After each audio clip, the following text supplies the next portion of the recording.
औज़ुबिल्लाहिमिनश्शैतानिर्रजीम बिस्मिल्लाहिर्रहमानिर्रहीम अस्सलाम वालेकुम। बच्चों मैं उम्मीद कर रहा हूँ कि आप सब लोग बिल्कुल खैरियत से हैं और आप सबको वेलकम एक मरतबा फिर इंग्लिश लैंग्वेज कोर्स में।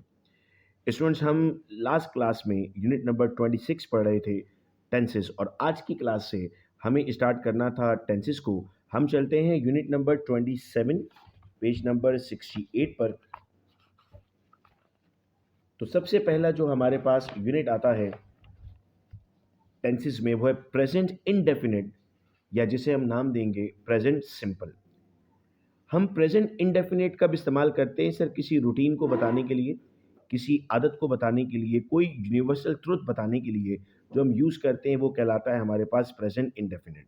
इन other words it can be defined as the tense that shows a repeated action. कोई काम जो बार बार परफॉर्म किया वो भी आप इसमें यूज़ करते हैं। सर आपके पास सबसे अहम चीज़ होती है structure.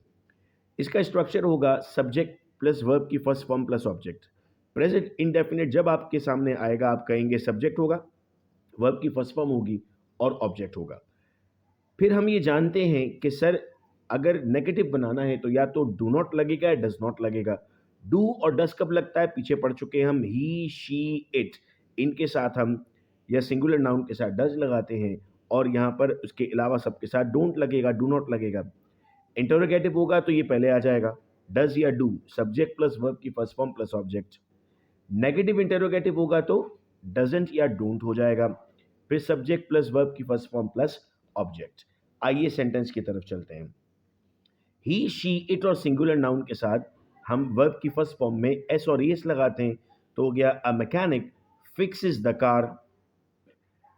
They play the violin, अब दे प्लेज नहीं होगा क्योंकि आई वी यू और प्लूरल नाउन इन तमाम के साथ हम दे एक से ज्यादा हो गए ना, तो they play the violin. A mechanic does not, अब इस एस की वजह से यहाँ पर डज नॉट लगा हो गया a mechanic does not fix the car. They don't play the violin. Does a mechanic fix a car, याद रहे कि जब आप यहाँ पर एस ई एस लगा रहे हैं यहाँ डज हो जाएगा तो अब यहाँ नहीं लगेगा। Do they play the violin? Doesn't a mechanic fix the car? Don't they play the violin? Now note, we add s, es and ies with the verbs in affirmative sentence. Sir हम verb की first form के साथ s लगाते हैं, es लगाते हैं या ies लगाते हैं। If the subject is third person singular यानी he, she, it या singular noun जैसे नोमान, द बॉय, इन सब के साथ s, es या ies लगेगा। सवाल आता है कि सर ये कब लगेंगे, कब s लगेगा, कब es लगेगा, कब ies लगेगा। If a verb ends with y followed by a consonant, for example, fly, cry, हम इस y को हटाएंगे और i e s लगाएंगे तो क्या बन जाएगा? Flies, cries. If the verb end with s o x z c h s h etc. जैसे mess, go, fix, buzz, snatch, smash, we will add es. जैसे presses, goes, vexes, buzzes, snatches या smashes. We will add s with the rest of the cases. जो इनके अलावा तमाम आएंगे उन सब के साथ s लगेगा जैसे plays, work. अब आप कहेंगे सर हमारे पास यहाँ पर भी जो y आ रहा है तो आपने ई एस क्यों नहीं लगाया बेटा? इससे पहले वॉवल आ रहा है ना आपके पास एक ए ई आई ओ यू, तो जब वॉवल आता है हम इसका इस्तेमाल नहीं करते। Make one example of each. अब आपने बेटा एक एग्जाम्पल बनानी है जिसमें आपको सेंटेंस बनाना है प्रेजेंट का, यू, ही और हुमायूं से। जो सेंटेंस आप ऊपर बनाएंगे उसी सेंटेंस का अफर्मेटिव, उसका नेगेटिव, उसका इंटेरोगेटिव और उसका नेगेटिव इंटेरोगेटिव आपको लेना होगा। अब एक बार फिर होमवर्क्स में ट्रांसलेशन आ रही है, बहुत दिनों से ये होमवर्क नहीं था हमारे पास, अब फिर से ये होमवर्क आ गया। इन 10 की बेटा आपको ट्रांसलेशंस करनी है और व्हाट्सएप ग्रुप में भेजना है। अब आप लोग अपने सर्टिफिकेट के बहुत नज़दीक हैं। आइए यहाँ पर प्रैक्टिस करते हैं कब क्या लगेगा। Javed dash the truth, don't या डज नॉट लगाना है। जावेद एक बंदा है ना, does not speak the truth. Children dash make noise, sir children एक से ज़्यादा होते हैं, चाइल्ड एक सिंगल होता है, तो children does not do not make a noise होगा क्योंकि एक से ज़्यादा है। She dash like your behaviour, she does not like your behaviour. We don't shake work, lion does not eat grass. This boy does not go to office.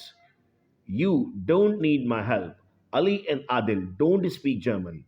The class of 20 students don't study well, my computer does not print the documents, क्योंकि my computer तो एक है। इसके बाद आता है बेटा हमारे पास ट्रांसलेशन टू उर्दू। ये 10 आपको उर्दू में ट्रांसलेट करने, और अगला काम आपका जो स्पीकिंग इंग्लिश के लिए है, describe your daily routine using present simple tense.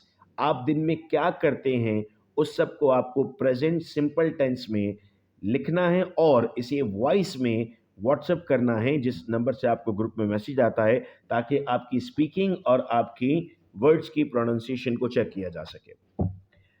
आते हैं अगले पर, नाम देते हैं पास्ट इंडेफिनिट या past simple. So the tense that shows an action that started in past and finished in the past, शुरू हुआ खत्म हो गया, उसे नाम देते हैं पास्ट इंडेफिनिट का। स्ट्रक्चर क्या है? सब्जेक्ट प्लस वर्ब की सेकंड फॉर्म, पहले क्या था? वर्ब की first form plus object. Negative में सब्जेक्ट प्लस डिड नॉट, अभी तक डू और डस का चक्कर नहीं है, लेकिन जैसे ही डिड नॉट आया यहां पर वर्ब की फर्स्ट फॉर्म आ गई, इस पर एहतियात कीजिएगा। Interrogative, did plus subject plus verb की first form. Negative interrogative, didn't, subject plus verb की first form plus object. Sentence क्या हुआ? They played hockey last night. They did not play हो गया, यहां प्ले था, यहां पर प्ले हो गया, hockey last night. Did they play hockey last night या didn't they play hockey last night? आप इंटरोगेटिव या नेगेटिव इंटरोगेटिव बनाएंगे तो क्वेश्चन मार्क लाजिम हो जाएगा। आगे बढ़ते हैं। She insisted her brother to buy a doll, negative. She did not insist, अब इंसिस्टेड नहीं होगा, इंसिस्ट हो जाएगा। We didn't watch any movies yesterday. We watched ed आएगा, movies yesterday. You argued with your father, change into negative. You did not argue with your father. Does he scold kids? कहाँ जाना है? Past simple में जाना है। He scolded kids हो जाएगा। He wrote on a sheet of paper. What's the mistake? And read at the, sir, he wrote नहीं होगा, he writes होगा, ये गलत फॉर्म यूज हुई है यहाँ पर। Aamir flied a paper kite in the park, negative. Aamir did not fly. Didn't he slide it from the building, what is the mistake? Didn't he slide, चूंकि अगर यहाँ डिड इस्तेमाल हो गया तो अब यहाँ पर आपको सेकेंड फॉर्म नहीं यूज करनी। आई dreamed about a monster, interrogative. Did I dream about a monster? Question mark. Ali and Azmat didn't go back. Ali and Azmat went back, क्योंकि सेकेंड फॉर्म लगेगी। Did we enjoy the party? Change into affirmative. We enjoyed the party. Next आता है हमारे पास translations. 10 translations हैं जो आपका homework होगा बेटा, ये आपने शेयर करके भेजना है। और लास्ट में जो आपने रूटीन प्रेजेंट में लिखा था, अब उस रूटीन को पास में कन्वर्ट करना है और वो भेजना है। तो इस तरह हमने यूनिट नंबर 28 आज मुकम्मल कर लिए। इंशाल्लाह कल की क्लास में हम यूनिट नंबर 9 कंप्लीट करेंगे। अपना बहुत ख्याल रखिएगा बेटा आप सब लोग। अल्लाह हाफिज़।